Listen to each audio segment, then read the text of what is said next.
It's Friday, April 19th, 2024. This is Ashton Ellett here with another installment of the Documenting Congress Oral History Project, sponsored by the Richard B. Russell Library for Political Research and Studies at the University of Georgia. I'm here today in the Hart Senate Office Building with Historian Emerita of the United States Senate, Dr. Betty Koed. A Colorado native, she is a triple gaucho, or gaucha, earning her bachelor's degree in English and master's and PhD in history from the University of California, Santa Barbara.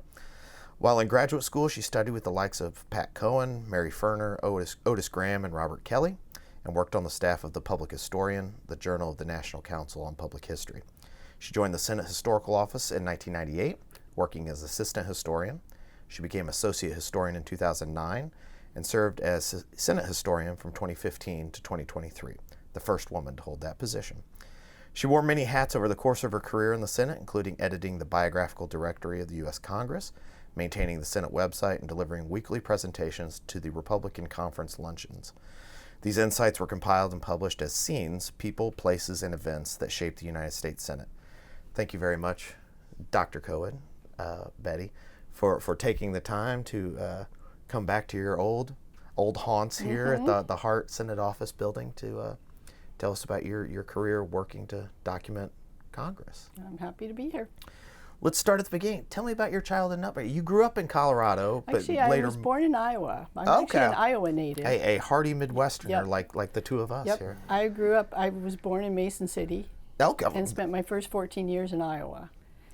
Were your townspeople and your family ever a flim-flam man come to town? No, we all had great roots to the Music Man as children because we lived in River City, and so it was sort of permeated everything. In I'm City, sure. and still does right. Today. They have a big museum there now for it, and my mother was actually part of a big stage production of the Music Man, and she did all the makeup and costuming and stuff for it. Oh, wow.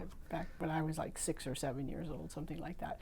But no, that wasn't really the core of ours. I was born in 1956 in Mason City, to a working class family. My mother was an elementary school teacher and also a dance teacher. She taught tap and ballet in our basement. And my dad was, when I was very small, he worked for the Mason City Globe-Gazette newspaper. He was the person who, there's a word for it and I don't remember it anymore, but he was the person back in the pre-computer days who actually lined up all the letters of the print in the newspaper. The typesetter. The typesetter. That's it. He was the typesetter that dealt with the big metal plates for the newspaper, and he did that till I was about 12, at which point he hurt his back quite badly. He was post-polio, so he had issues anyway with his health. Sure. And so he then went to his secondary job, which was a cook, and he cooked in a local restaurant, and that was his professional job the rest of his life, was professional cook. When I was 14, we moved to Colorado. Okay. And I went to high school in Colorado. Then I went to college. And then when I was a senior in high school, my parents moved from Colorado to California, mostly for my dad's health purposes. Winters were really difficult for him. And he was becoming increasingly disabled as time went by. I see. And so they moved to California, so I followed them when I graduated high school. And I went to California in Santa Barbara for my undergraduate, my graduate, and postgraduate work. So, well, tell me about your early interest in history, in politics. How did you become interested and sort of set you on this path to where you eventually wound up? My parents and my grandparents were very politically involved people. I don't mean that they were out campaigning for people. They weren't involved in that way, but they were very politically aware. Both of my parents were New Deal Democrats to the core, and they just paid attention to everything that went on in the political world. And I had an Irish Catholic grandmother who was very political and really, that I think had a lot of impact on my life. And my great aunt who lived in Kansas City, my great uncle and great aunt, he was part of the Pendergast machine in Kansas City. Yeah. So when my mother was a young woman, she grew up on a farm in Iowa, and as soon as she possibly could, she escaped the farm to move to the big city, and she went to Kansas City and stayed with her aunt and uncle there. And so she was very aware. This would have been late 30s, early 40s, and she was very aware of the Pendergast machine and saw the workings of that firsthand. So she told lots of stories about that through the years. So that's part of it. I think my interest in history, it really came through an early history and archaeology, interest in archaeology. When I was about 8 years old, a couple of things happened. I was an avid reader from a very young age, and I read 2 books that had a real profound impact on me. One was a book called All About Archaeology, and it was like one of these juvenile series, like all about astronomy, all about whatever, you know. And I had picked this up at the library, and it was all about Egyptology, frankly, and I just was fascinated by it. So from that moment on, I thought I wanted to be an archaeologist.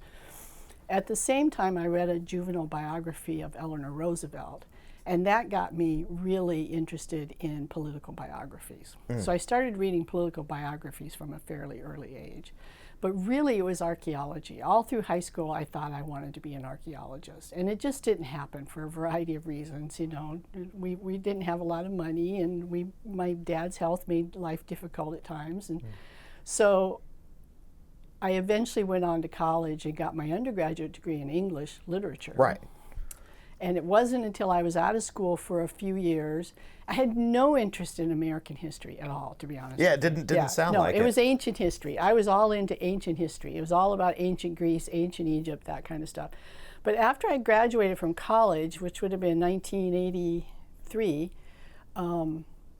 I took a road trip. And I came out, I was in California at the time, so I took a road trip and I drove all the way across the country, all the way up to the northern coast of Maine, and then down the East Coast through Boston and New York and Philadelphia and Washington, D.C., all the way down to Charleston, South Carolina, I think is as far south as I got. And along the way, I went to, I toured Boston, I went to Faneuil Hall, I went to the North End Church. I did all these things, came to the U.S. Capitol for the first time, sat in the gallery of the Senate chamber. Little did I know I'd be sitting there lots in my future. Right. But that stirred an interest in American history.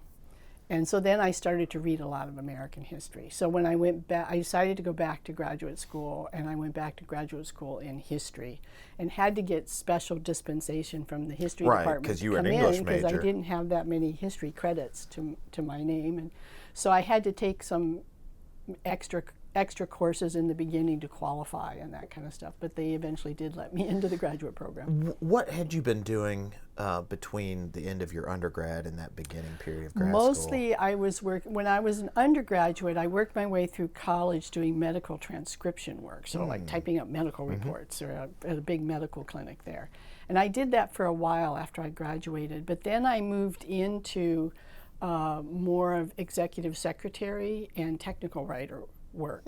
And so I spent 2 or 3 years working for a big research company in Santa Barbara as a technical writer. And that was actually extremely good experience because I had to write stuff very quickly, very accurately, produce it right on time to meet deadlines and that kind of stuff. So it was actually a very good experience. So when I went into graduate school, I had been doing that for a while, and that ended up being sort of a good introduction into graduate school. It really helped me be a good time manager and that type of thing. So had you, by the time you got to graduate school, had your interest evolved from ancient history to American history, or were you one of those grad students like me where like, we'll see? When I went into graduate school, fully intending to study early American history, early Republic. That's what I was most interested in. I had the spark had been fired when I was at Boston and Philadelphia, and then when I went to Independence Hall for the first time and that type of stuff, and I really thought I was going to go in to be post-colonial, but not past the Civil War. Right. And but I got to and frankly, because no one in my family before me had gone to graduate school, so I wasn't very knowledgeable about the world of graduate studies and stuff. I didn't know that it made a difference what school you went to. I didn't know that departments would be different, that type of thing. Who your major professor is. I had no knowledge of any of that. What a major professor is. Yeah, I was pretty naive about it all. So I had done my undergraduate work at UCSB, so I thought, well, I'm just going to do graduate school at UCSB. So I actually called in one day and talked to somebody and said, well, it was during a summer, and I said, I'm thinking about doing graduate school in history, but I don't really know how to start. And much to my benefit, they happened to connect me with Bob Kelly, who was on campus that day. And he became my first mentor and was a wonderful, generous man. And he just sat down and talked to me for a couple of hours and said, well, here's what we'll do. And you know, he always had this very positive attitude. Well, if you want to do that, this is the way we'll do it. And so we worked out a plan for me to get the credits I needed to go on. Now, as I got into graduate school and was working with Bob Kelly and stuff, he got me into the public history part of it, because he, of course, had been the founder of the public history program there and was one of the founders of the public history movement. And so because of him, and later Otis Graham, I became very interested in public history work as well. But it became clear quite quickly that the strengths of the department were not in early Republic American history. Sure. It was a 20th century department. Very much. And, you know, when it came to U.S. history, the strength was 20th century. So it didn't take very long for my focus to shift to 20th century studies, and that's pretty much what I did. Well, was this a time when Randy Bergstrom and Laura Kallman and Nelson Lichtenstein, were they all already at UCSB? Randy and I started together. Okay. I was in Randy's very first class at UCSB. Okay. As this was when I was still, as they said, limited status. That's before I officially qualified for the program. You're on probation. I was on probation. That's pretty much what it was. And Randy had just joined the department, and I was in his very first class that he taught at UCSB. And he became a mentor as well to me. So we go back to the very beginning together.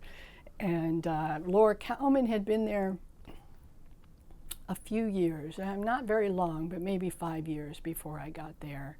Nelson came much later. Okay. He actually came after I graduated. Oh, wow. Yeah, he came, he had been other places. I've just always associated him so much with UCSB. Yeah, he has been in recent years, but he came, I would guess, probably the late 90s. He transferred to USP.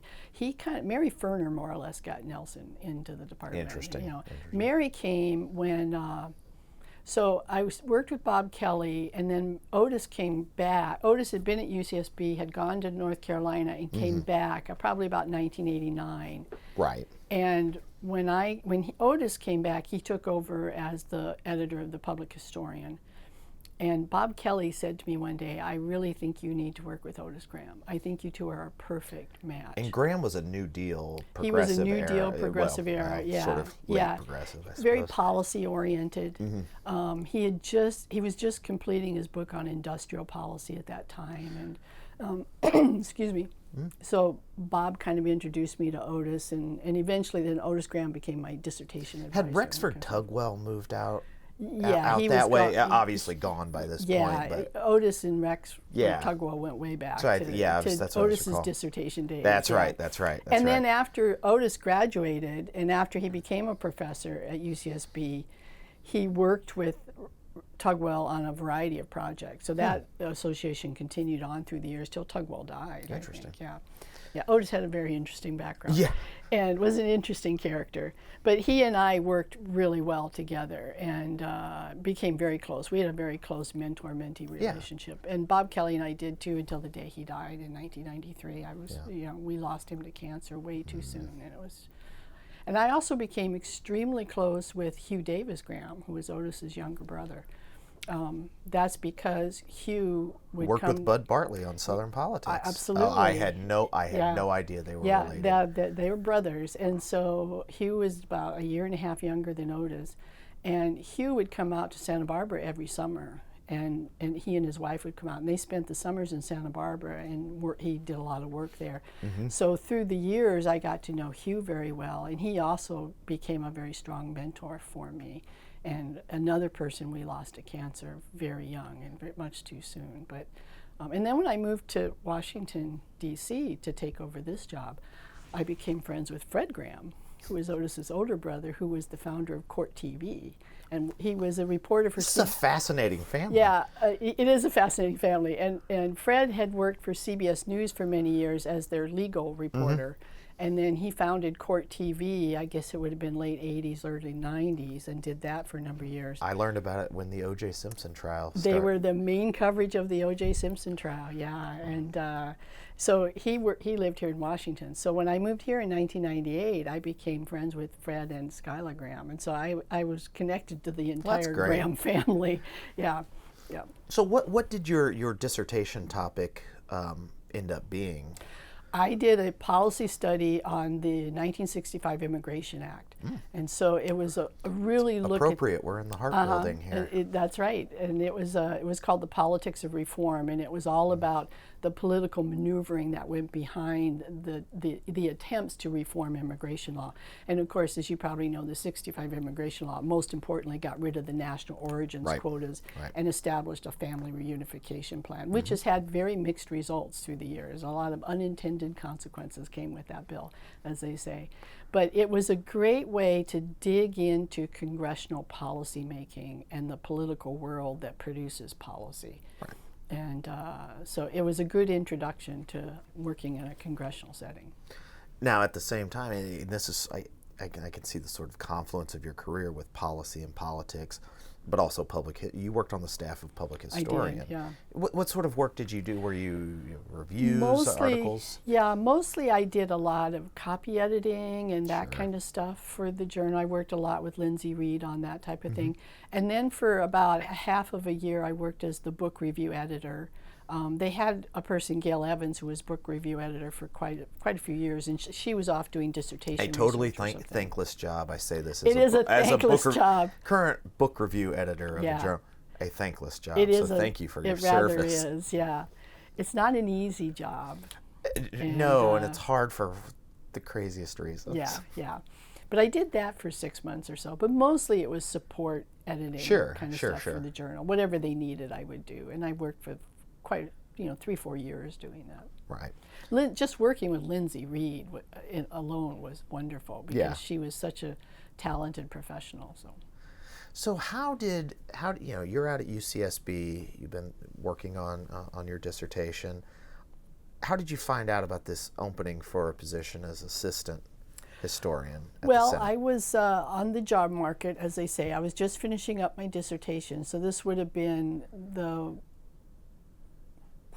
winter, spring of 97, 98. It'd be like late 97. Okay.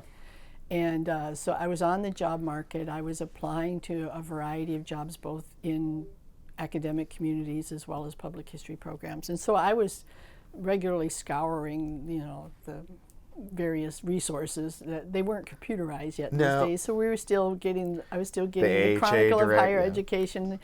And actually, it was in the Chronicle of Higher Education I saw the advertisement for the assistant historian job. And I read through that, and I thought, a Senate historian, based upon my interest, I had been in the spring of 93 and then again in 94, I had spent quite a bit of time here in Washington working at the National Archives. And I had actually come over to the office one day and talked to the historians here about getting some help getting access to records one day. So I was aware of the office and that type of stuff. But I saw an advertisement in the Chronicle, and I circled it with a big red pen, and I took it to Otis, and I said, that's my job. That's the job I want. And so I interviewed a number of jobs, all in about a month's time period. It was all very rapid. And did you do the AHA cattle call? I did not do that because I didn't have to, just because the way things fell out. How fortunate for you. I did not have to do that. I was dreading doing that, frankly, and a lot of my friends did. But the timing was such that things were just coming up and I was applying to them. So I interviewed for 3 or 4 academic positions at the same time I was interviewing for this. And it got down to the point where for here I did, after the application process, I did a very long phone interview with Dick Baker and Don Ritchie. And I came out and did an in-person interview as well. And when I came out to do the in-person interview, and I think this was in April of 98, I had just been offered a tenure track job at a college in Vermont. I think it was Castleton, if I remember correctly. It's also long ago now. So I had to make a really quick decision. So I really wanted this job, and I interviewed, and I even wanted it more after that. And so I said to Dick, are you going to make a decision soon? And he said, yes, because you're the last interview. We've interviewed everybody else. And I said, well, I have to be honest with you. I've been offered another job, and I have to give them an answer early next week. This was a Friday. And I said, this is my first choice, but I need to give them an offer. So he promised he'd get back to me by Monday morning or something, and he did, and offered me the job. And why did you prefer this over tenure track academic position, which, that's supposed to be the brass ring for we graduate students? It's a really good question. And I don't know that I have a good answer to that, because to be honest with you, all through grad school, I expected and intended to go into an academic tenure track post. Even though I had so much exposure to public history, and I had paid attention to public history and applied for some public history jobs, I just sort of expected I'd end up in an academic department somewhere.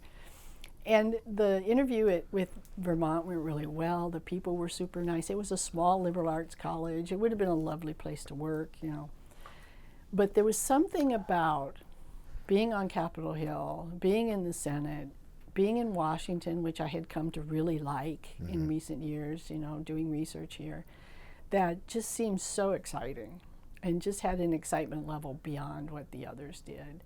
And so it was kind of a gut feeling more than anything else. It was just a gut feeling that it could be a really interesting career here. You couldn't get, I think, two polar opposites between Capitol Hill, Washington D.C. in the little college in Vermont. The Courier and Ives setting up in which I New England proper. I loved the Courier and Ives setting. It was wonderful, and I know if they hadn't given me this job and I had taken that, I would have had a perfectly happy life there. It's like I think I would have enjoyed it very much, but this just had challenges, different kinds of challenges that I found really interesting. And there was another personal reason behind that was my father had died the year before. And so my mother at that time, my parents were older parents. They were both in their 40s when I was born. So by this time my mother was approaching 80. And so I had decided wherever I moved, I would bring her with me. Sure. And I just thought, knowing my mother's personality, she would have a happier life living in Washington, D.C. than in a small town in Vermont. Right. And so that was also part of the reasoning behind it. So like I said, it was more an emotional gut choice more than anything else. Sure. But once I made it, I never looked back. I never questioned the decision. It was a wonderful job. Well, a couple names that you mentioned, Dick Baker and Don Ritchie. Tell me about meeting Dick and Don and their roles and positions here in the office when you first started there in the late 90s. I met Don first because when I was working at the National Archives at the Center for Legislative Archives, which had just been created long before then. So it was kind of, Richard McCauley was there as the historian. I worked with Richard quite a bit. And but I had a run-in with one of the archivists, and I won't name his name, although everybody will probably know who I'm talking about. The audience for this probably will. Because he was not very helpful to me, and I had a big chunk of records related to the Immigration Act that I needed to look at that were open records, but he didn't want to bother with getting them processed so I could look at them. And he even said to me at one point, well, I'm not going to go to all that work for a graduate student. Well. And so I went home. I was renting a room in a house here. I went back to my room, and I thought, I'm not sure what I'm going to do. And again, I was kind of naive at the time. I hadn't done a lot of work like this. I thought, I'm not sure what I'm going to do. So I called Otis, and I told Otis what happened. And there was silence for quite a while. And finally I said, Otis, are you still there? And he said, I've just never run into anything like that before. He said, I'm not sure what to do. I'm thinking about it. So he said, let me think about it and call you back.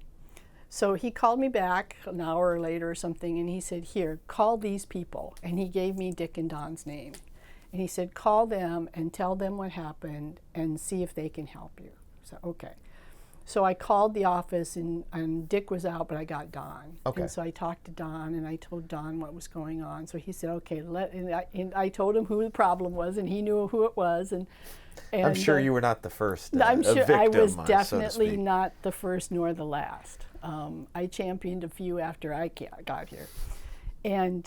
But so then Dick called me back later in the day and said, just go to the archives in the morning, ask for Mike Gillette, who was the director of the center Good at old that Mike. time. Yeah. And the next morning I arrived at the archives, and it was like they rolled out the red carpet. I mean, Mike Gillette met me at the door. And He's such a great guy. He was a wonderful person. He is a wonderful person. And it took me up and introduced me to people, introduced me to Richard McCauley and that kind of stuff. And from that moment on, they just couldn't do enough to help me. It was wonderful.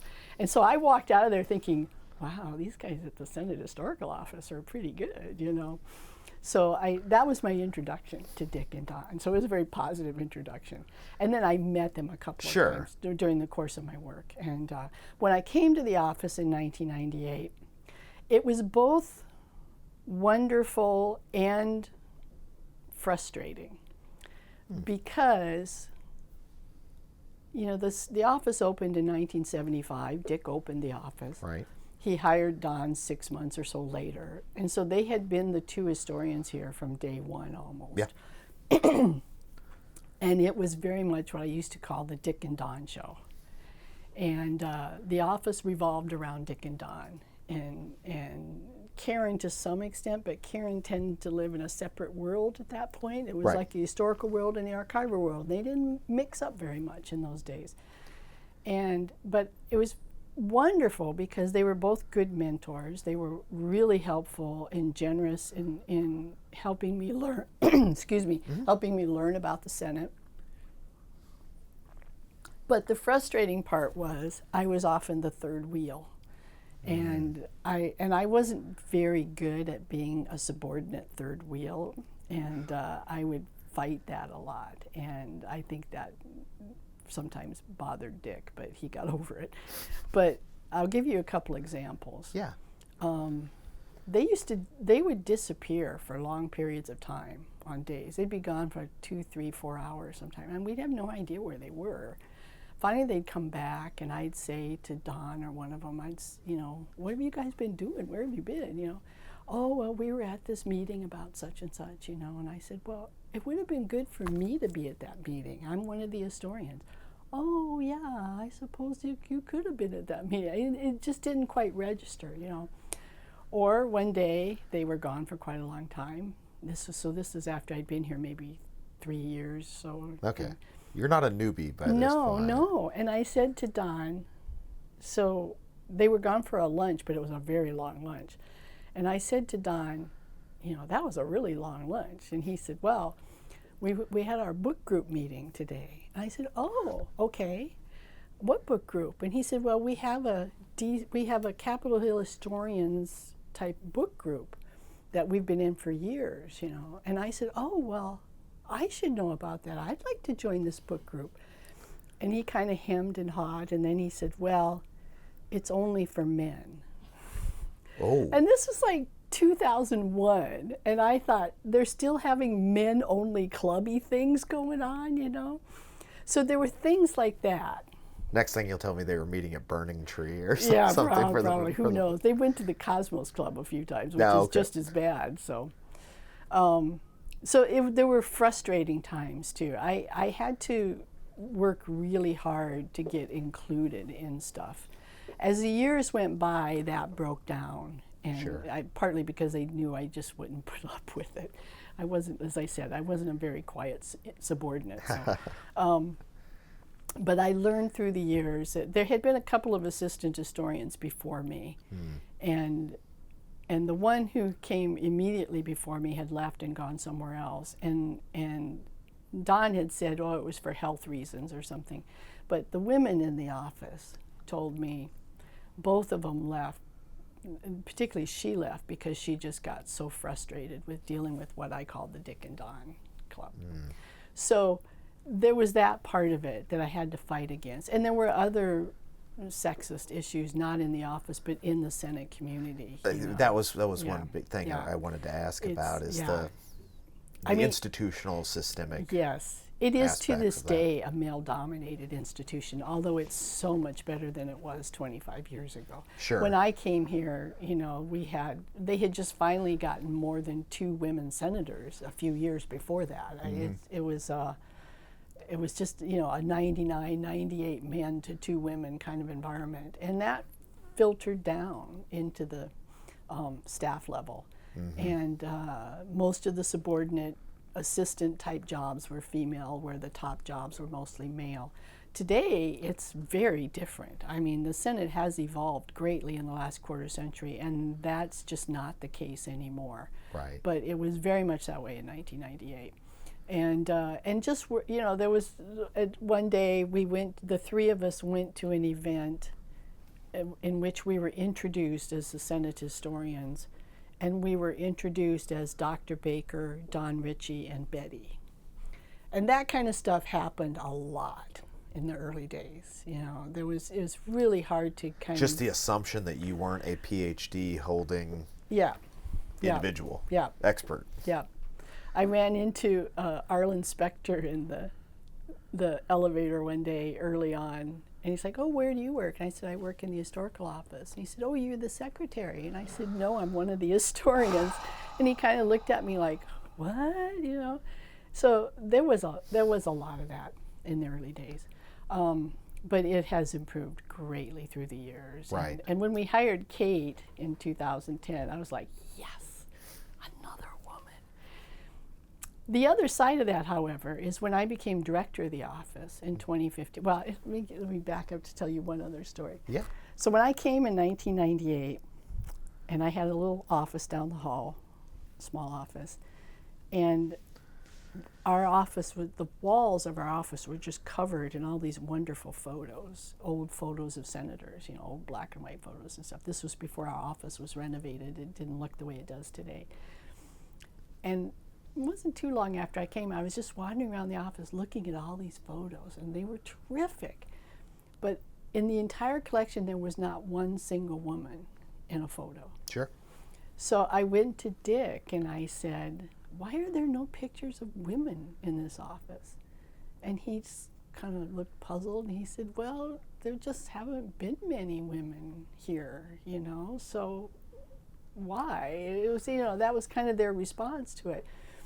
So that sort of started me on a mission that I wanted to find out who the women were of the Senate and bring their story to light. And so I very quickly got photographs of Margaret Chase Smith and people like this and got them on my office wall to start that process.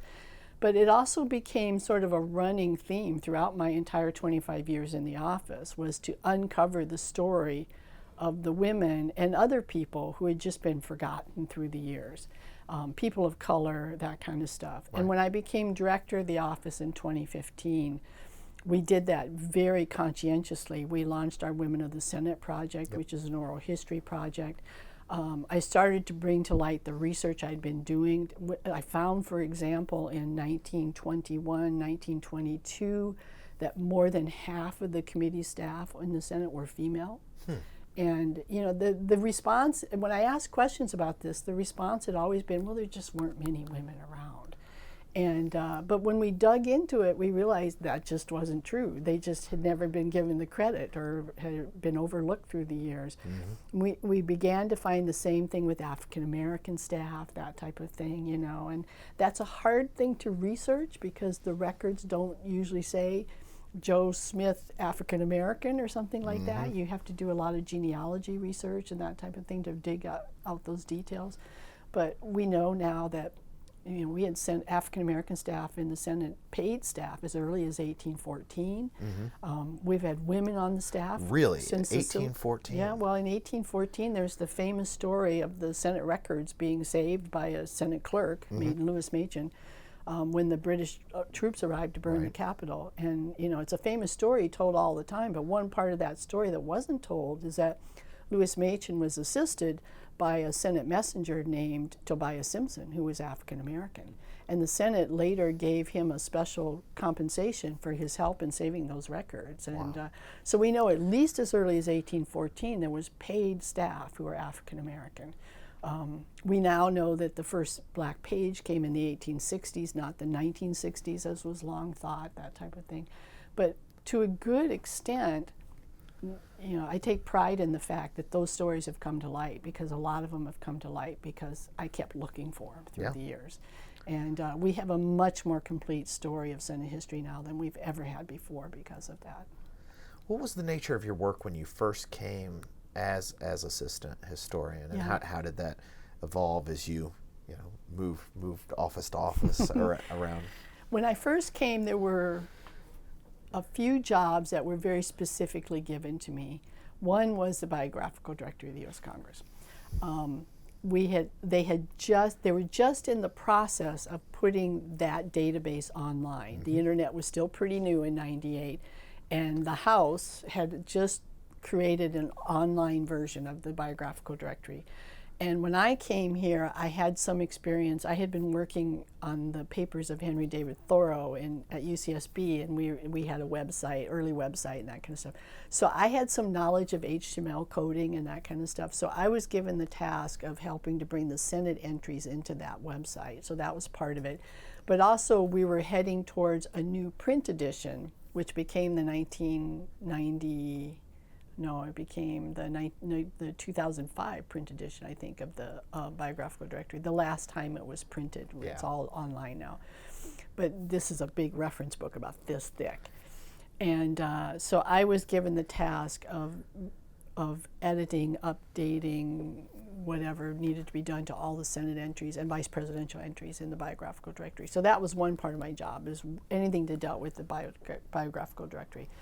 The other was to populate this new Senate website. So the Senate had just established its first website. It had a little section called About the Senate or Learning About the Senate, something like that, and had just a few pages of historical material there. So Dick gave me the job of populating that site. And really much of the first several years of my time in the office was dedicated to producing, creating, and adapting material for online presentation. And then in addition to that, there were two sort of documentary history projects I worked on.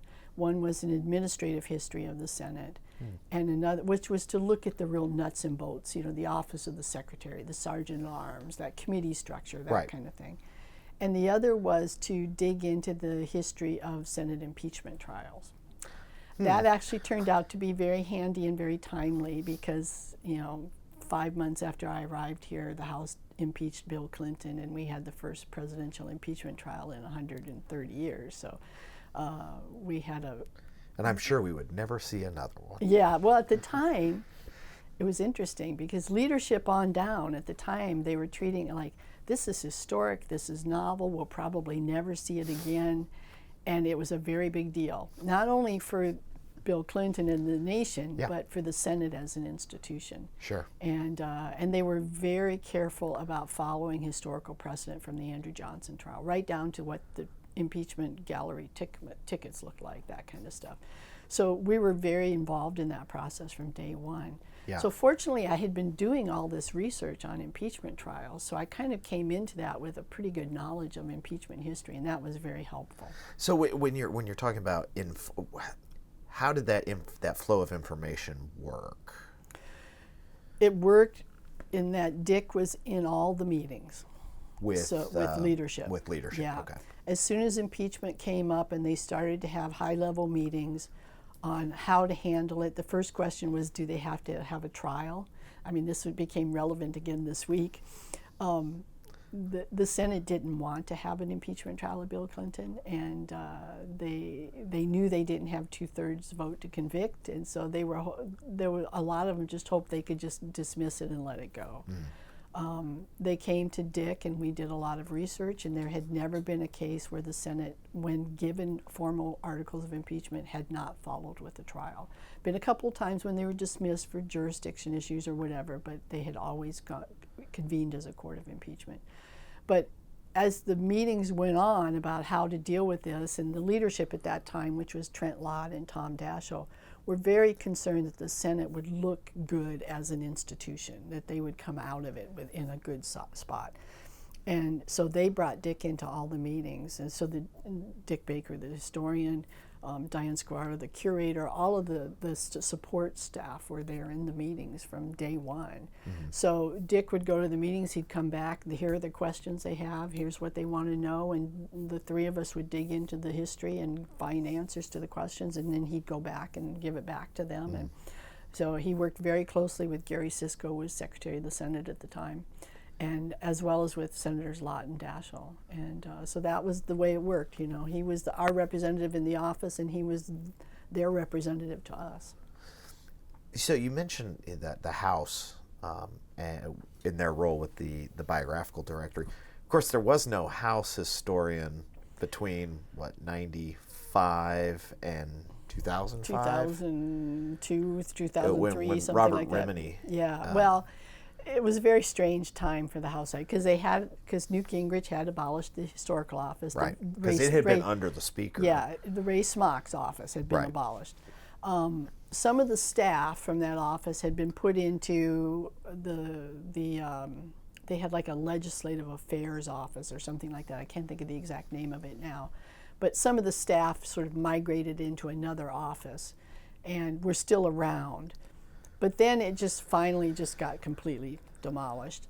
And then in the early 2000s, they reconstituted an historical office. And they did so under the clerk of the House. And that's when Matt Wisniewski came in as House historian. And then a couple of years after that, the Speaker, Denny Hastert, decided to create his own historical office, and he brought in Robert Remini as historian.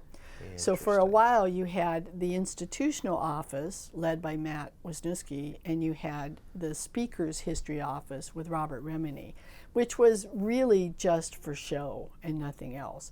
Remini wrote this really poor history of the House, got a lot of money for it, it seems, and but it was never here. I mean, right. I think he was still at his academic It was post. pretty much a way for Hastert to give Remini, who was a mentor of his in college or something, an extra salary. I think he was at University of Chicago. He was at Chicago, yeah. You know, yeah. Dennis Hastert. So it was kind of a favor to Remini more than anything. And they just existed in separate spheres. Right. And Remini had an assistant that we dealt with from time to time, but really it was the institutional history that we dealt with all the time. What was Matt's office? Were they still at Library of Congress back then? They were in the basement of the Cannon building at that time. Oh, they were at Cannon. Yeah. Well, I guess they moved with the renovations. Yeah, it's just been recently they moved to the Jefferson building. And then somewhere along the line, and I don't remember exactly when this was, that office was reconstituted again. So there's the Art and Archives office, which Fair Ellett runs, and where most of the historical staff is in that office, but Matt's office is now under the Speaker. So you have a situation where you have the historian under the Speaker's control, but the rest of the office is under the institutional control of the Clerk of the House. So it's a little odd situation, very unlike ours, where our entire office is and has always been institutional and under the Secretary of the Senate. Yeah, there's always been that continuity from 75. Yeah. How did your job change when you went from assistant? This would have been Dick Baker's retirement in 09. 09, yes. How did your job change when you moved into Don Ritchie's role, and Don moved? Did you take over the oral history program that Don had started? Or I had been doing oral history interviews from the beginning, so I was always part of that process. But Don maintained control of the oral history project really till he retired. Sure. When we hired Kate, she took over some of it, and then when Don retired and I became director, Kate became director of the oral history project. But Don really maintained control of it pretty much till the end, although all of us did interviews for the project. I think my role changed mostly when I moved to associate historian with administrative stuff more than anything else. I assumed a lot of the administrative work of the office. And which is what every historian lives for and Yeah, dreams yeah, for. absolutely. Yeah, it's always the best part of the job, you know. Don delegated quite a bit of that to me, and rightly so, because when you're director of the office, your time is under many demands. Sure. And so I think that's probably the biggest way it changed. Most of the projects I'd been working on continued on. I guess one big change, though, came when Dick Baker retired.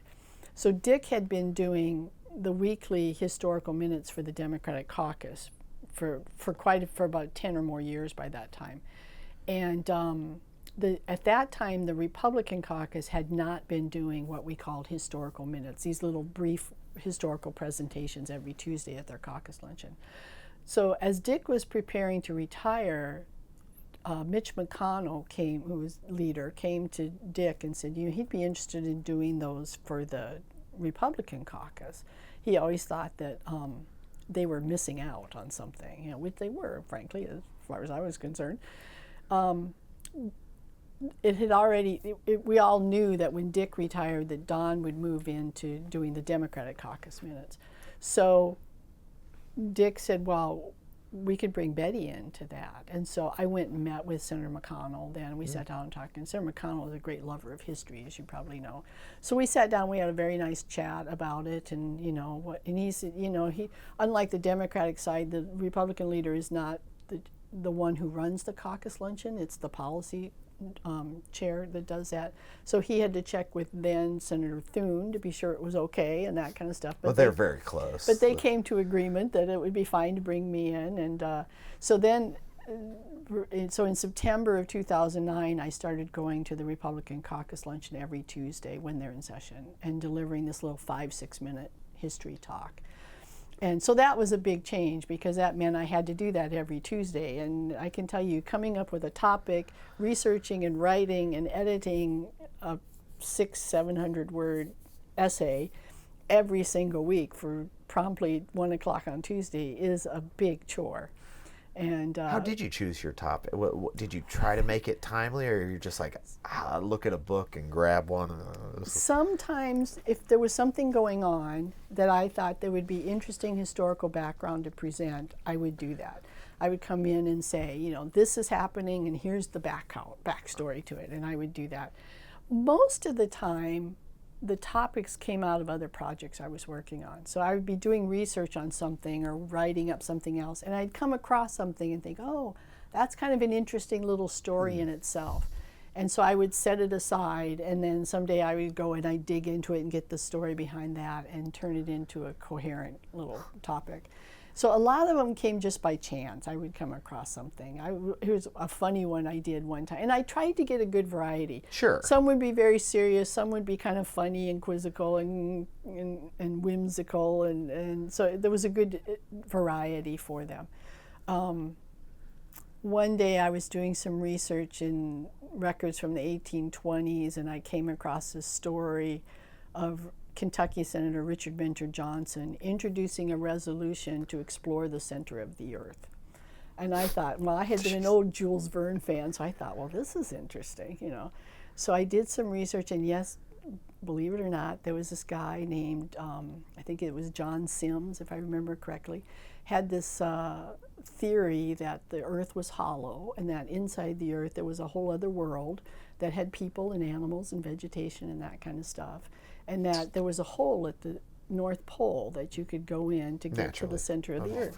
Yeah. So he had presented this theory to multiple people because he was hoping to get funding for an expedition, and he got Richard Mentor Johnson, who thought it was a great idea, and Richard Mentor Johnson went to the Senate and introduced a resolution to fund this exploration and this expedition, and like 20-some senators voted in favor of it, but it went down ultimately. They didn't do it, obviously. The Morlock Caucus. Yeah. The Morlock, they go see where the Morlocks live, They referred it to the Committee on Foreign Relations, which I thought was really interesting. Stop. Committees. But you'd come across something like that, and I think, well, there's an interesting story. So that gets turned into Plus a weekly Kentucky connection. It has a Kentucky connection. So a lot of times it was something like that. You'd come across something and think, oh, that's an interesting little story, and so you'd just turn it into a weekly minute, And so I did that then from 2009 on, almost up until the pandemic hit.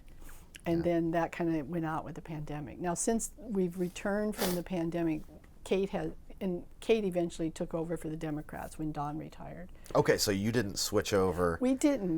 We thought about it at the time, but I was pretty well ensconced into the Republican caucus at that time. May have seemed odd if you were promoted and now you got to talk to the Democrats. Yeah. And they had been a good audience, so I was fine with that. And but now I have to say, and Kate and I talked about this quite a bit before I left office. And so when I retired and Kate was doing the Democratic minutes, they have worked it out now so that she and Dan take turns, and which I think is a really good way to do it. Yeah. Well, tell me about that. When did you find out that Don was retiring? And it sounds like the tradition is in this office that there is a continuity between associate and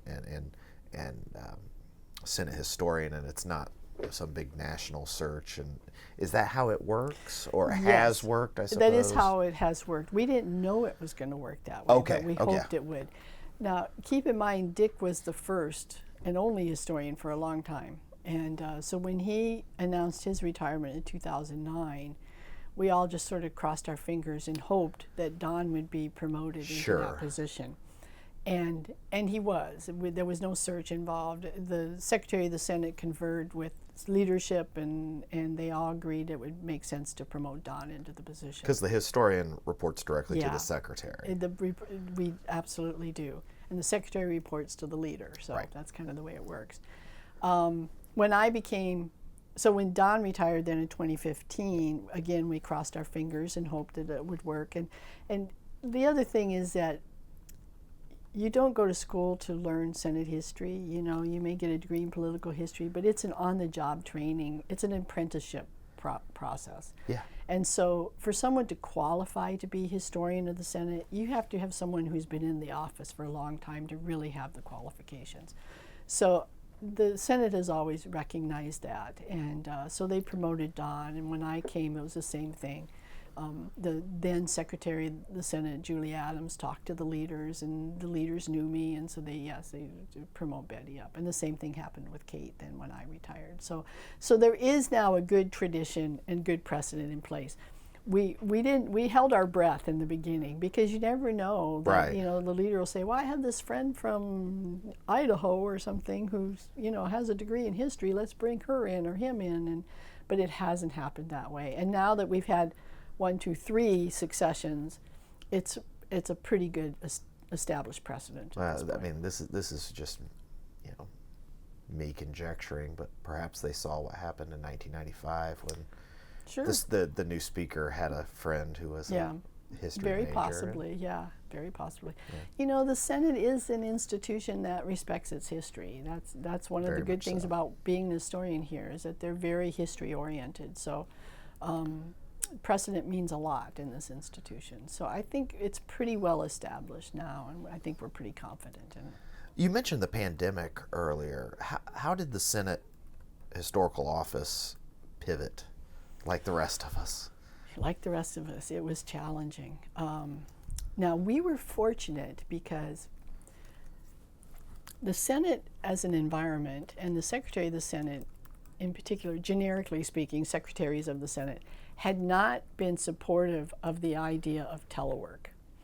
We had never had a teleworking policy in place. Mm-hmm. And when not our office, but some other offices had been sort of promoting that for a while and didn't get very far because the secretaries just were not interested in doing that at all. But in December of, I guess it must have been 2018, or would have been 2019. December of 2018. Time is a flat circle, especially in those years. Especially in the pandemic. The time just disappeared in the pandemic years. Absolutely. So the December before the pandemic hit, let me put it that way. Was that 19? Okay. It would have been 19? Okay. The secretary decided to start a trial teleworking program where people could telework 1 day a month or something like that. And the secretary came to me and asked me if our office would be kind of the guinea pig for that. and there were a couple others as well, the IT office and stuff. I said, sure, we'll give it a try. I wasn't sure if it'd work, but we'll give it a try. And so we started once a month having one person telework. And then as time went by and it was working pretty well, it's like we could telework twice a month or something like that, if I remember correctly. But the good part of that is they had to figure out the computer systems. They had to get laptops for people, this kind of stuff. And so when the pandemic did hit, we actually had the infrastructure in place. We had been through the bumps of teleworking, knew how to connect in from home. We had a few extra laptops in the office, that kind of stuff. So we were one step ahead of most of the secretary staff in adjusting to pandemic work. So come March of 2020, I remember very vividly the day in March of 2020 when I walked out of the office and locked the office, thinking I have no idea when we'll be back in here. Now, keep in mind, we had gone through the anthrax attack in 2001. Right.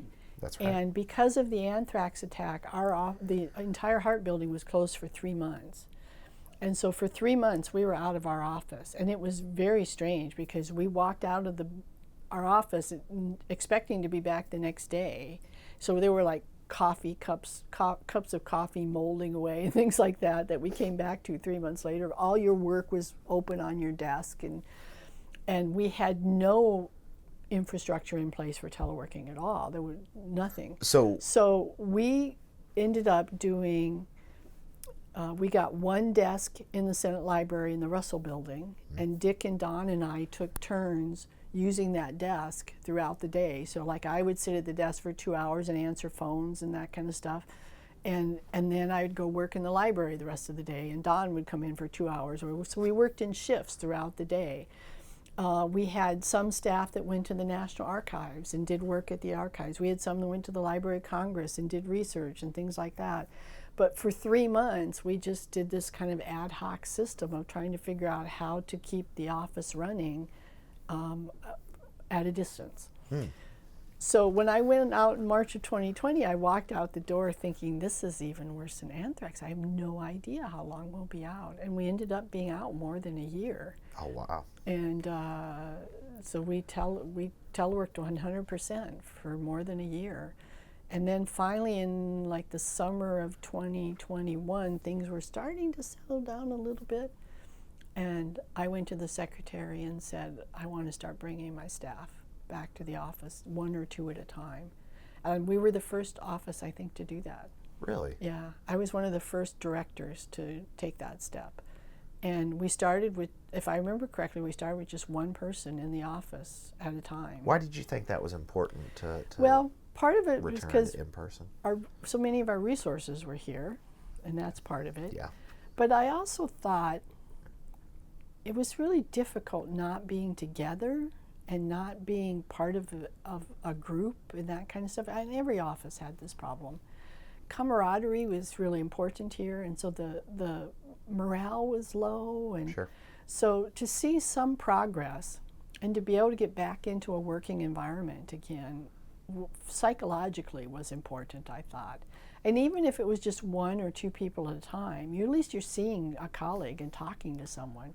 So we came back one at a time first, and then we did 2 at a time. So we tried to get like 1 historian and 1 archivist or something in the office on a day, and we'd be fully masked and all that kind of Sure. stuff. But we'd have like 1 in the front of the office and 1 working in the back of the office for distance. But we just slowly brought it back that way. But it was a long, hard time. And I was fortunate because the historical office staff is terrific. They're good workers who don't need a lot of supervision. And so they were terrific. They were troopers. They just kept doing their job and figured out how to make it work. But it was not an easy time for us, just like everybody else. Well, I hate to go from one hard topic to another hard topic, but it was the pandemic time, and that's just how these things work. So you would have been out of the office when January 6th. No, we were actually in the office. Really? Okay. We were in a minimal way. Okay. Yeah. But thank God on January 6th, because of the pandemic, the Senate was working on skeletal staff. So ordinarily, on the day when the electoral votes are counted in the House chamber, I, as a Senate historian, I'm in the chamber, sitting in the gallery above the presiding officer's chair there, watching everything going on in the Senate. And they'd go to the House. If they come back for debate, I'm back in the gallery watching what's going on. And but because of the pandemic, on January 6th, they had decided that only senators and very basic required staff, secretary, that kind of stuff, would be in the chamber for that event. So I thought, as director, I expected the day would be a nightmare in terms of traffic. We knew there were going to be protesters. So I thought it's going to be a lot of people on the Hill. It's going to be protesters. At that time, I think, we were having 1 or 2 people in the office at the time, not a big footprint, but we had a few. But I told everybody to telework that day, just to avoid what I thought would be a traffic nightmare. Okay. I always tried to be a part of the solution and not a part of the problem. So because of that, I was not in the chamber and all my staff was teleworking. So thank God we were all home that day. Now, unfortunately, a lot of my very good friends who were in the Capitol building that day were not that fortunate, and they were terrorized. So in the wake of that event, we started an oral history project just for the January 6th event. And over the next year, Dan and Kate and I all did interviews with people who were on site that day. And the stories we heard were just horrendous. And a lot of them were good friends of mine that I've worked with for 25 years, And there were a lot of times doing oral history interviews where I would be sitting here, the interviewee would be sitting here, and we'd be crying through the interview.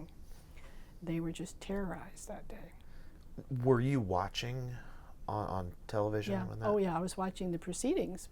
Well, sure. Because that was part of That's my your official job. job. Yeah. So I was at home watching all of it on my computer and on my TV. When did you know something was wrong? When could you notice as somebody who had been on the inside and knew how this proceeding was supposed to work? Yeah. Well, as the crowds were growing, so I had my computer on with the Senate chamber and the House chamber. So I was watching the chamber action. But in the background, I had the TV on, which was showing what was going on the outside. And so my focus was mostly on the chamber proceedings, either chamber. And but even before the proceedings began, watching like CNN or something, and I could just tell how the crowds were growing, and they had the rally down with Trump and that kind of stuff.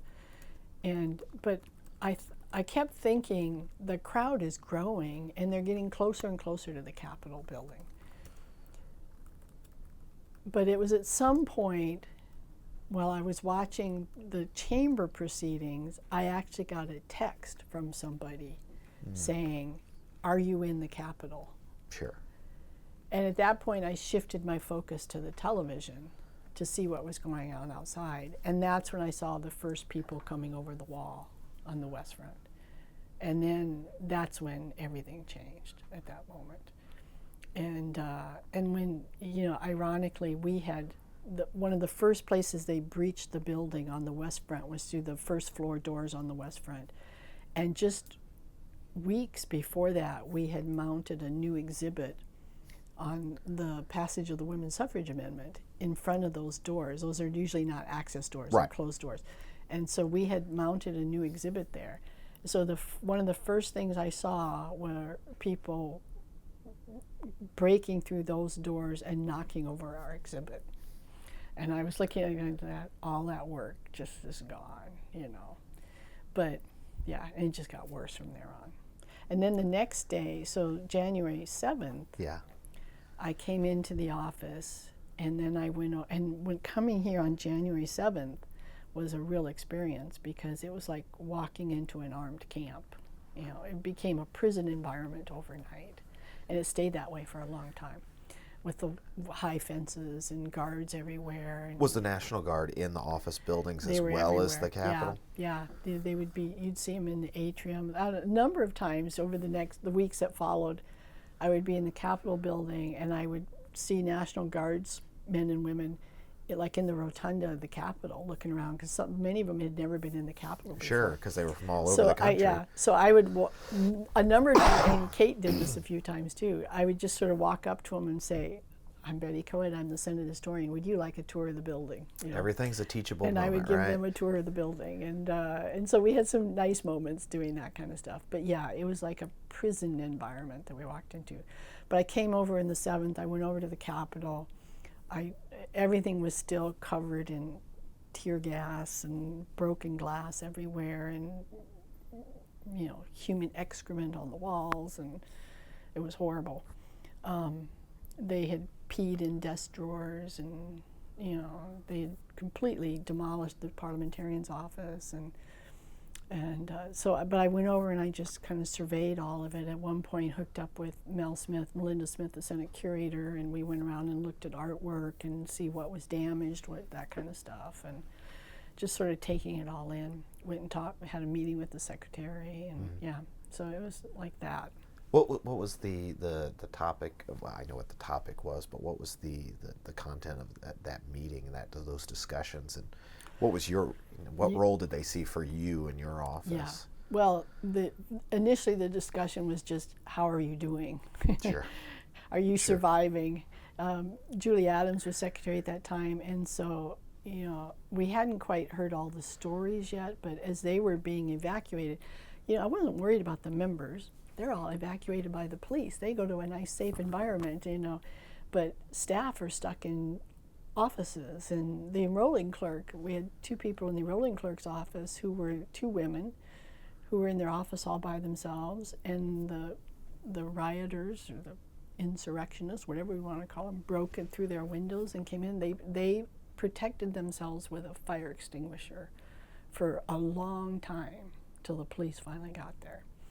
Another friend of mine barricaded herself into a closet and was holding a butter knife to protect herself. They were terrorized.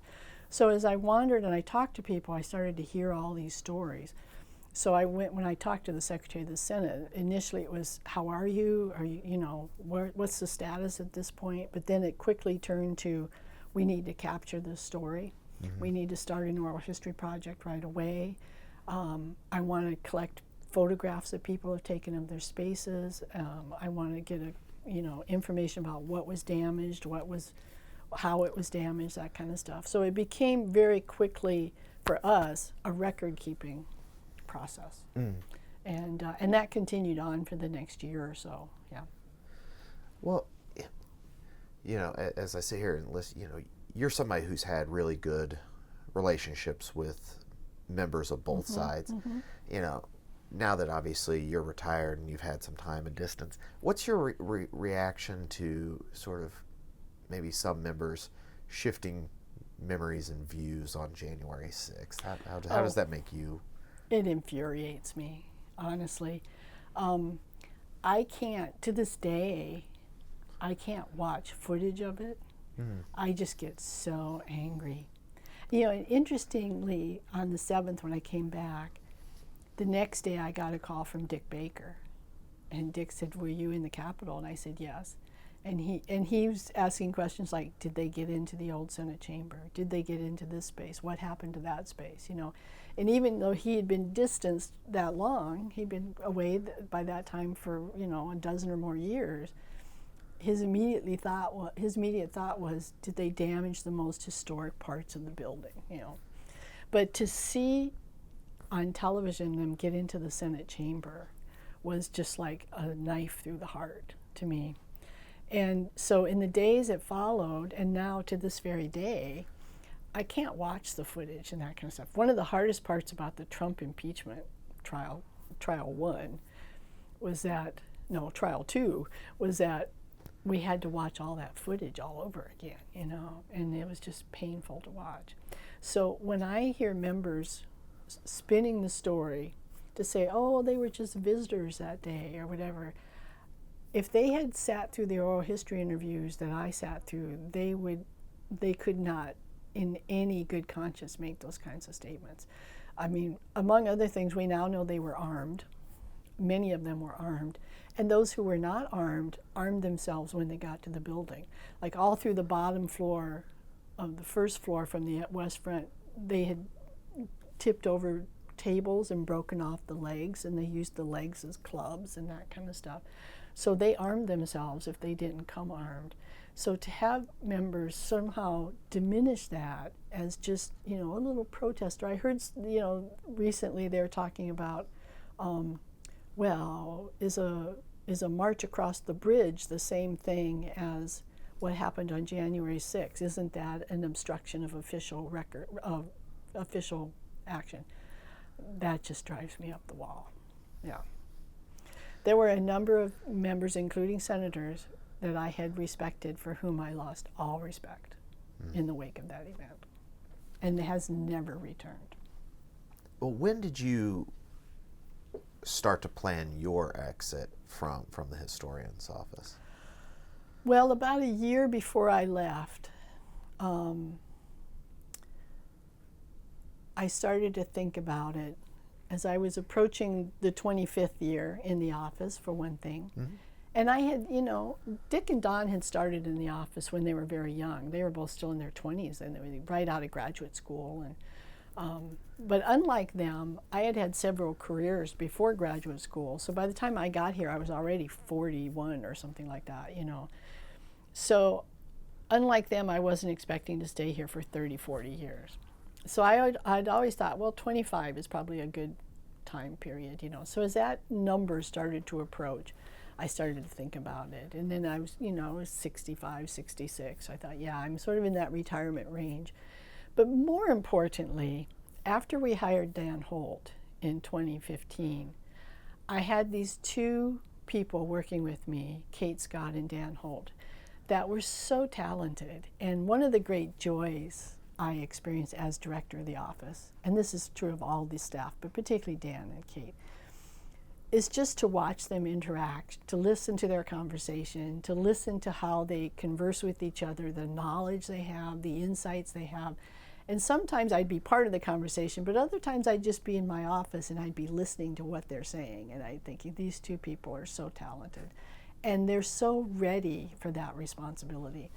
And when I became director in 2015, I changed the course of the office in a number of ways, particularly gearing it towards a more inclusive study of the Senate in ways that looked at all of the Senate institution, not just its white male members that have been here all along. And I knew that Kate and then Dan after her would have their own agenda that they could bring and really enrich the way we study the history of the Senate. So I had so much confidence in their ability to carry on that really kind of helped to stir it on as well. And I had a conversation with a friend just yesterday who's a longtime Senate staffer who's considering retirement. And I said, you also kind of get to the point where you just know that it's the right time to move on. People are ready to take over, and you're ready for new adventures. And I kind of got to that point.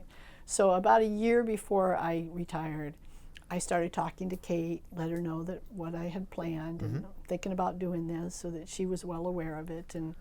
And we just sort of planned together for that. And I brought her into all the decisions over that year and made sure that she was aware of everything going on. So by the time I did walk out and she took over, she was well informed about everything going on. So there was extensive succession planning that was done. We made it happen. It's not imposed from above. Sure. And frankly, to some degree, that's because when Don left, there wasn't much of that. I mean, Don kind of waited to the last minute and said, and I'm retiring soon, and that was it, and he was gone. I didn't get a lot of warning from him. So when I took over as director, there were a number of things that came as a total surprise to me. I'll give you one great example, particularly in the archival world. It was less than a month after I became director of the office. I was sitting here at my desk, and a young man walked in, John Caldwell, who you probably know. I know John very well. John had been an intern in our office, and so I knew John. And he walked in, and I said, John, hi, how are you? How's it going? What brings you here today? And he said, I'm here to start my fellowship. And I said, you're what? And he said, I'm here to start my... That's not the right answer. Yeah, it was like a year-long fellowship on archival stuff. And he had a specific title. It had to do with digital archiving and this kind of stuff. Yeah. And I knew nothing about it. And no one had told me anything about it. And I said, okay, well, let me get Karen and we'll talk about this. And so I came to find out very quickly that there had been a whole process with the Library of Congress and this kind of stuff, and Don and Karen had worked with them, and they had decided to bring him in as a fellowship to study how digital archiving was working in the Senate, make recommendations, all a very good project. But he was going to be a member of our office for a year, and I knew nothing about it because no one had bothered to tell me. And there were a number of things like that that happened in the first few months I was here, and they just caught me by total surprise. So I think I determined it then, but soon after I thought, whenever the time comes for me to retire, I'm going to make sure Kate is informed about everything. So that's what we did. We essentially spent a year preparing for my retirement, and I just brought her into every single decision I made so that she was just aware of everything going on in the office. I think that's great. And Yeah. It's the probably only, should be done. It's the way it should many be workplaces. done always, yeah, if you can. Right. Yeah, right. If you have the luxury of time and foresight. Yeah. Well, tell me, as we wrap up and we reflect, when you reflect on your career, your 25 years, we've already talked about some of them, I'm sure, but what do you think are your most significant accomplishments, and maybe things that you didn't get around to doing that maybe you wish you had? Well, I think if I had to list an accomplishment that I'm the proudest of, or a couple of things, it'd be two things. When I joined the office back in 1998, as I mentioned, we kind of had two separate worlds here. There was the historical world and there was the archival world. Right. And Dick and Don and I and our small group were doing all the history stuff. And Karen, pretty much on her own at that point, she had Diane Boyle was her assistant, but she was the only archivist in the office at that time, and for quite a few years after that. She did all the archival stuff, and those two rarely met. We worked in the same office, but we didn't have much conversation. We didn't talk to each other. I really didn't know very much about what she did or what her work was about. I tried to find out from time to time, but it was just two separate worlds.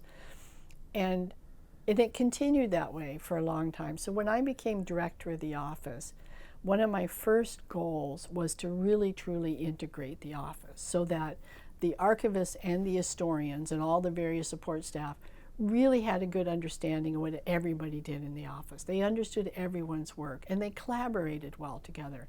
Now, by the time I became director, we also had two deputy archivists. We had Allison White as our digital archivist, and we had Elizabeth Butler as our accessioning archivist.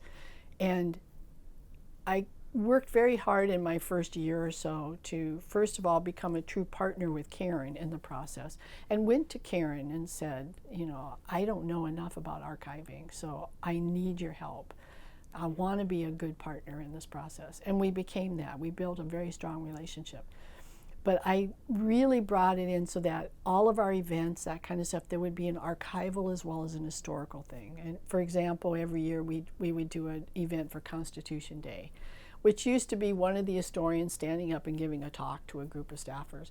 But we started to do these events where we would have that part of it. We'd bring the historical narrative to it, but we'd also do archival exhibits that sort of backed it up with treasures from the archives and that kind of stuff. And I would have archivists be a part of the panel that would be discussing this event or whatever the case may be. So one of the things that I accomplished that I'm very proud of is that we truly became one office of historians and archivists working together, and that continues to this day, and that's, I think, is really important. The other thing we have mentioned, and that is just to extend the scope of our study so that we're looking not at just those who served as U.S. senators, but we're looking at the thousands of people who have served on Capitol Hill as Senate staff, as officers, that kind of thing, all the way from janitors up to Secretary of the Senate, and that's reflected in our oral history project. It's reflected in what we've put on the website. It's reflected in all the writing we do, that kind of thing. It's certainly reflected in the talks and tours that we give. I initiated a tour I called the Tour Less Traveled, which would take staff to parts of the Capitol building.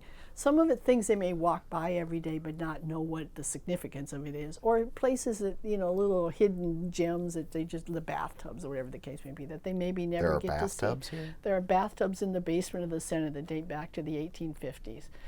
And there are people who have worked here for 40 years and never saw the bathtubs, So just to extend the scope of what we do so that we're studying the entire Senate community, not just the roughly 2,000 people who served as U.S. Senate. And we've been very successful in that. And Kate and Dan have followed on with that and are continuing to do that. And I'm very proud of that as well. So those would be, I think, the main accomplishments. In terms of things to do that I wish I had time to do or whatever, well, there's probably lots of things in that category. We started projects that just never finished because lack of resources or whatever. I mentioned when I came here, I started to do an administrative history project, and I did a lot of research in the early years of the Senate and did some writing on it. But as the years went by, my attention and my energy got drawn to other projects that were more demanding. And that project kind of went by the wayside through the years. And so I'm happy to say our new assistant historian that you met is going to pick up some of that and carry it forward and work some more on that. But there are things like that that we thought were wonderful ideas that we launched, but then the president got impeached or something, and your focus gets shifted elsewhere, and you just don't have time to get back to it. So there are lots of things like that that kind of went by the wayside. And probably more so here than other archives and historical offices. You don't often determine what you work on. That's it.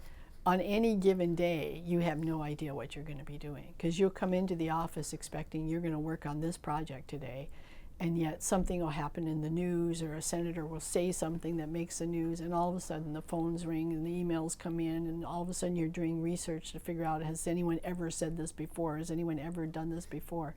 So depending on the events of the day, that can shape the entire day for you. Or it was not unusual for me or for Kate now as director. I would get a call in the morning from a committee saying, I need to know everything there is to know about the 1921 Budget Act or something like that. And so then I would spend the next 2-3 hours researching and writing up a report to give to them that they needed by 2 o'clock that afternoon or something. So you don't know when you come into the office exactly what your day is going to be. That makes it fun and exciting, but it's also going to be frustrating at times. Wait till they find out about the people living in the center of the earth. Yeah, that's right. It's a whole other way to explore the history. Yeah. So, what projects are, now that you are the your own boss in retirement? what are you working on, or are you just kicking back and enjoying? I banned history from the house for a minimum of 6 months. So I said to myself I couldn't read, write, study, think about history for at least 6 months. And the 6-month mark is coming up tomorrow, actually, the 20th. I have some projects that I've had in mind for a while that I'll probably dig into, but I'm not doing that right away. I am giving myself some time. I have lots of other activities that I'm very involved in. I'm a drummer. I play West African drums. And so I'm very busy in the drumming world of DC, and we're playing a gig on the National Mall tomorrow. I'm in a drum group called the Belly Belly Rhythm Collective, and we play West African drums, and we're doing that on the Mall tomorrow for Earth Day. And so there's been a lot of that lately. And when did you pick that up? Sorry for interrupting. About 12, 13 years ago, I'd say, yeah. Kind of by chance, but, then just got increasingly involved through the years. I don't know, it seems like that would be something rather deliberate that you undertook. Well, I saw an advertisement for a drum workshop, and I thought, I've never done anything like that. I had played piano and other instruments, clarinet and stuff, but I had never done anything with percussion, and certainly not with West African drums. So I thought, that sounds interesting. So I signed up for this workshop. It was at a yoga studio I was going to at the time. And I just really liked it, and that got me involved in it, and I've just Interesting. been doing it ever since. I'm a very avid Tai Chi practitioner, and so I do a lot of Tai Chi, and we have a tournament coming up on that at the end of the month. So it's just things like that that I'm Interesting. keeping my life busy with. Lots of outdoor stuff now that the weather's good, and gardening and those kinds of things. So I'm doing lots of things that are just not sitting in front of a computer. I'm so grateful to not be sitting at a desk 8 hours a day staring at a computer. So I suspect after about a year has gone by, there'll be something, and they'll sort of call me back to do some historical research and things like that. And I do have some ideas of things that are not Senate history related, but are historical in nature. I have always been active in community history projects, and I'll probably continue to do that. And but who knows what the future brings. Well, I'm just enjoying the freedom of it. well, congratulations on breaking out of the email factory. Thank you. And who knows? Yeah, maybe you can finally go on one of those digs in Egypt. Yeah, wouldn't that be in fun? retirement? Yeah, who knows? Might as well. Yeah. Well, thank you very much, You're very Dr. welcome. Koed, Betty, You're very welcome.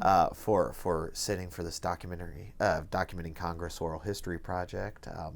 Thanks from Cheryl Vogt and everybody at the Russell Library for everything you did over the past 25 plus years. It's been a delight to work with Cheryl all these years. I probably should have added one of the things that Karen and I are very proud of. Yeah, please. One thing I should have added in the archival world is the last year I was here in the office, we did get to expand our archival team. And finally we were able to bring in 2 more archivists, so that we now have 4 deputy archivists as well as Karen Paul, the Senate archivist, and that has allowed us to take on a much larger role in the preserving of senators' records. Not just the institutional records of the Senate, which we've been doing a very good job of for a long time, but we now have a deputy archivist, Carrie Myers, who is specifically there to help senators' offices deal with their archival issues. And that's something that Karen has wanted for a very long time, and we were able to make that happen in my last year here as director. And that has opened up a whole new world for us in terms of archiving Senate records. And and as somebody who at the Russell Library, I look forward to working with Carrie and making our lives at the Russell Library so much easier to have somebody here in Washington who can help these offices go through that process of, hopefully, fingers crossed, from day one when they come through their retirement. So. And to get, we managed to get a funding system in place for some, and we're hoping that can continue in future appropriation cycles. And Sure. But that's, for Karen and me, that was a big achievement, and I'm really happy about that. So very well done, and thank you. You're welcome. So, and thank you again for the time and coming back down to Capitol Hill. Well, it's always nice to come down and see my friends. That's right. Yep. Well, thank you again. Thank you.